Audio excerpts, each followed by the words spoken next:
Assalamualaikum warahmatullahi wabarakatuh. Perkenalkan nama saya Sakti Agafe dengan NIM 80141. Pada kesempatan kali ini saya akan menjelaskan tugas pada pertemuan yang dimana tugasnya itu diperintahkan untuk melakukan penerapan JavaScript pada sebuah website yang dimana websitenya itu bebas mau membuat lagi ataupun menggunakan website yang sudah ada. Pada kasus kali ini saya menggunakan website yang telah dibuat terutama pada pertemuan 5 yang dimana kita melakukan pembuatan website portofolio. Mungkin langsung aja ya ke simulasinya. Nah, bisa dilihat di sini apabila ada kursor kan.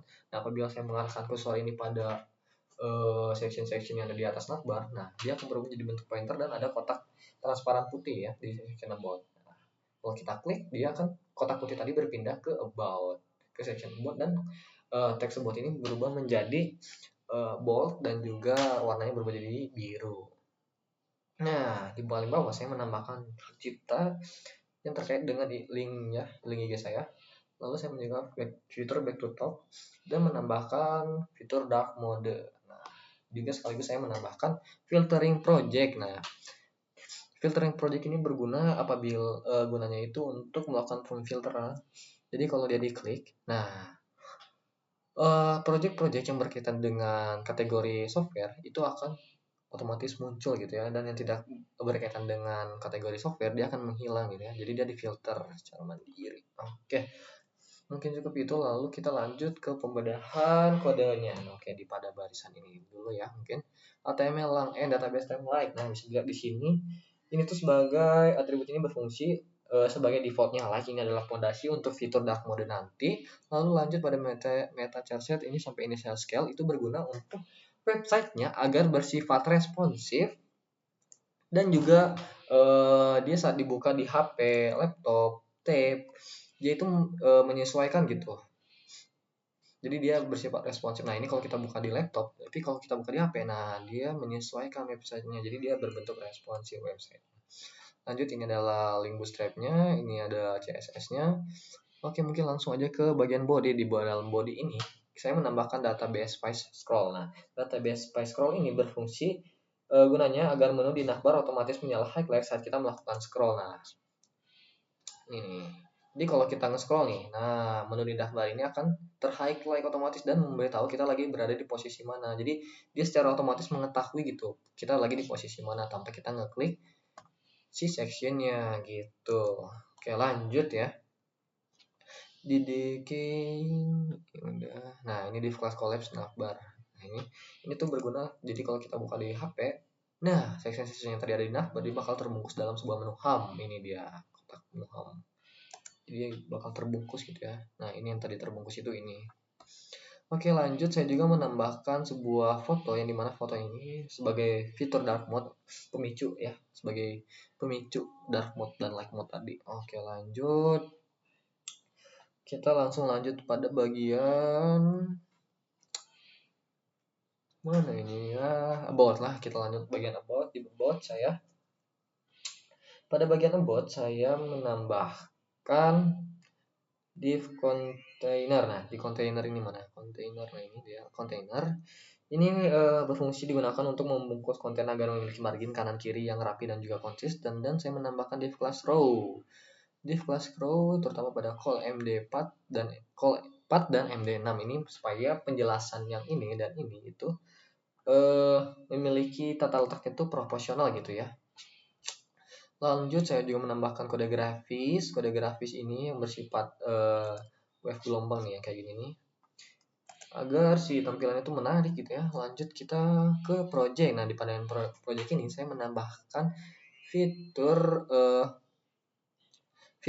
tombol buat melakukan sebagai pemicu ya, pemicu pas kita ngelakuin filter. Nah, ini mana sih tombolnya? Nah, ini dia tombol-tombolnya yang saya tambahkan. Lanjut ya, saya ke project item. Nah, bisa lihat di sini project item. Saya di sini menambahkan project item data kategori. Jadi di sini saya melakukan memberikan data kategori ini supaya si websitenya itu dapat membuatkan kategori gitu ya. Jadi misal saya di project basis data ini mengkategorikan project basis data ini sebagai data kategori teori, rangkaian listrik sebagai kategori hardware. Nah, gitu. Jadi dia memberikan kategori dulu ya sebelum melakukan filter gitu. Lanjut kita pada bagian kontak ya. Bagian kontak saya menambahkan juga form, ini sudah dijelaskan kemarin pada pertemuan 5. Oke, di bagian footer. Nah, di bagian footer ini, nah ini hak cipta ya, hak cipta dan link IG saya. Lalu ini ada akhir footernya, ada bootstrap. Nah, oke, bagian HTML. Ini tuh untuk memanggil tombol mode darknya ya. Tombol mode dark ini, nah mana itu? Di sini saya menulis logika dark mode script ini akan mendeteksi klik pada tombol lalu menukar nilai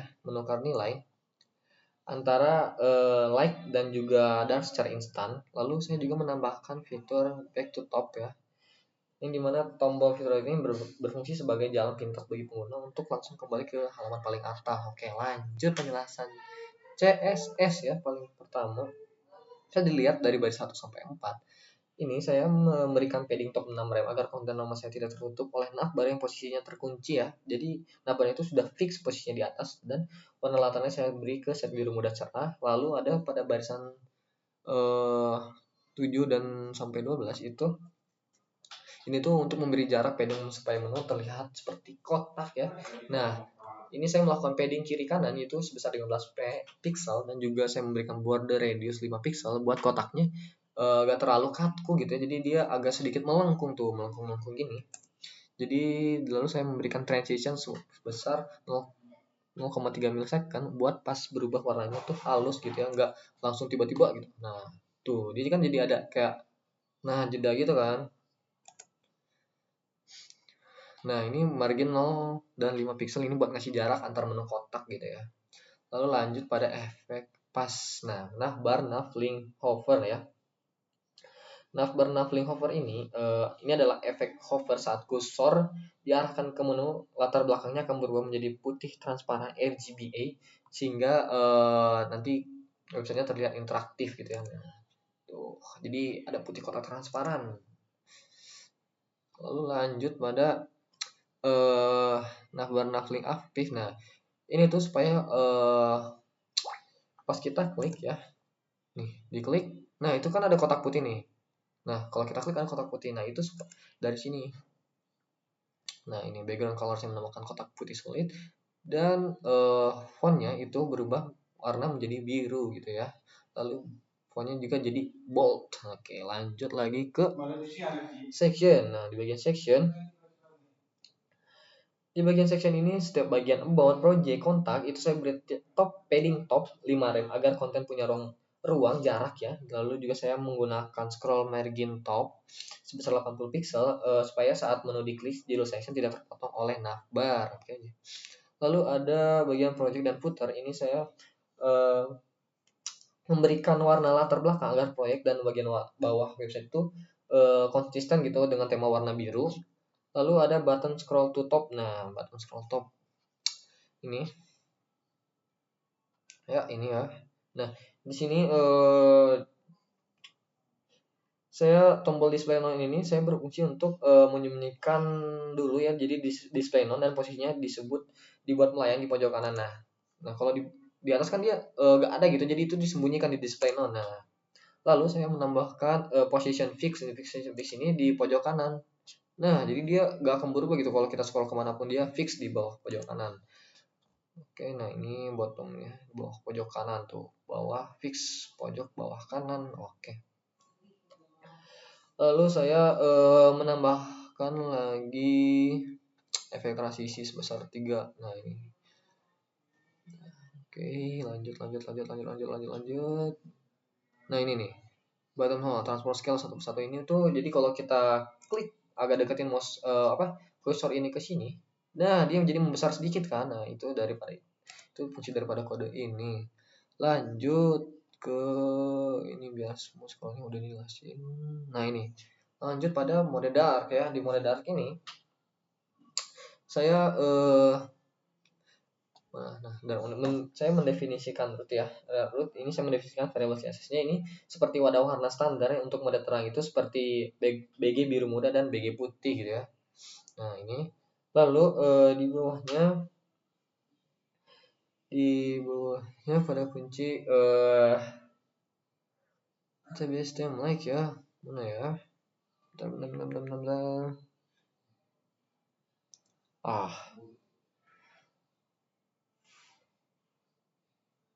Oke, ini. Nah, ini. Nah, di sini saya juga menambahkan ini supaya filter background biru muda ini tuh dan filter background putih itu supaya pada saat kita melakukan dark mode, nah mengubahnya menjadi dark mode, nah si kode grafis wave ini tuh berubah jadi hitam gelap gitu ya, jadi mengikuti dark mode-nya juga. Jadi kalau kita ke light dia menjadi cerah dan kalau ke dark jadi gelap. Oke, lanjut lagi ke ini. Nah, ini untuk bagian filtering project ya, project item. Saya hanya menambahkan transisi sebesar ya 0,4 second biar nggak terlalu cepat lah. Oke, lanjut aja ke bagian JavaScript ya. Pada bagian JavaScript ini di barisan pertama saya membuat const back to top ya. Const back to top ini get element by id button scroll to top. Pertama saya membuat variabel untuk mengambil elemen tombol dengan id button scroll to top dari HTML. Lalu Windows scroll function ini dan ini semua ini. Nah, jika posisi scroll lebih dari 100 pixel dari atas, tombol akan muncul. Nah, itu tuh display sama dengan blok. Nah, apabila kurang dari 100 blok, maka dia bakal gak ada muncul. Nah, jadi kalau kita nih kan ini kayak geser dikit tuh, gak ada kan, tapi kalau dia sampai melebihi 100 pixel, nah dia bakal muncul. Tapi kalau gak dari 100 pixel, dia bakal tetap hilang. Oke, lanjut lagi ke button scroll to top ini nih, back to top ini. Oke. Ini tuh saat tombol diklik saat saya menjalankan perintah Windows Scroll to, saya menambahkan behavior smooth agar efek kembali ke atas layar terasa mengalir halus dan gak secara tiba-tiba gitu langsung ke atas. Lanjut lagi ke cons ini nih. Ini ya, ini buat fitur dark mode ya. Dark mode ini di barisan cons toggle button ini saya mendefinisikan tombol toggle. Nah ini tombol toggle ini HTML sebagai target perubahan tema. Tema. Nah, jadi saat tombol diklik, dia akan mengecek apakah temanya sedang terang. Jika iya, atributnya diubah menjadi dark. Nih. Lalu jika tidak, atributnya akan berubah menjadi light.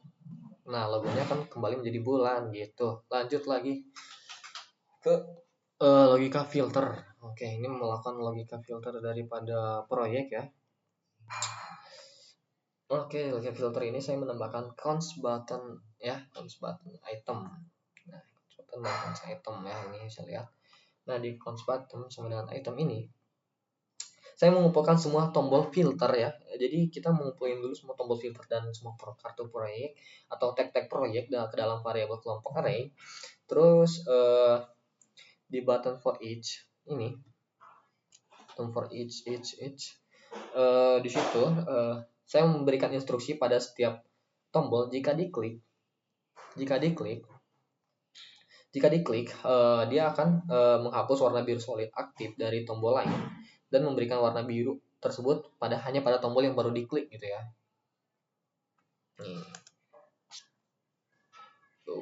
Nah, jadi pindah tuh tombolnya warna biru. Oke, lanjut ya. Nih. Lanjut ya.